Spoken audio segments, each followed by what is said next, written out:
مستدرک للحاکم حدیث نمبر 230 7 ہے۔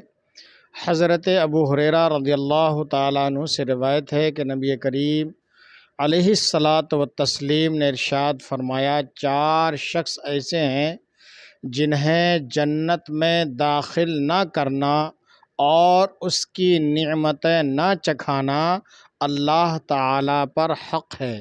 نمبر 1 شراب کا عادی، نمبر 2 سود کھانے والا، نمبر 3 ناحق یتیم کا مال کھانے والا، اور نمبر 4 ماں باپ کا نافرمان۔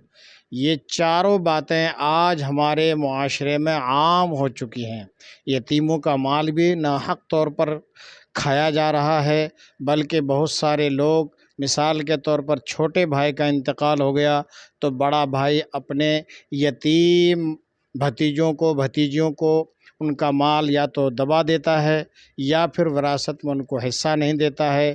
شراب عام ہو چکی ہے، سود بھی لوگ عام طور پر بلا جھجک بغیر کسی اس کے آڑ کے کھا رہے ہیں۔ بالکل پیسے تو پہلے تو لوگ بالکل آڑ میں یا چھپ کر لیتے تھے، لوگوں سے چھپ چھپا کر یہ کاروبار کرتے تھے، اب تو بالکل کوئی وہ پردہ نہیں ہے، بالکل عام کاروبار کی طرح سود کا کاروبار کیا جا رہا ہے، کسی سے کوئی چھپانا ڈھکنا نہیں ہے، بالکل کھلے عام یہ کاروبار کیا جا رہا ہے۔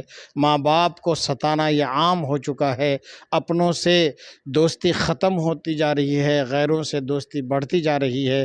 تو یہ چاروں چیزیں بالکل ہمارے معاشرے میں عام ہو چکی ہیں۔ ایسے لوگ اس حدیث پاک سے بخوبی عبرت حاصل کریں جن کے اندر یہ 4 صفات موجود ہیں۔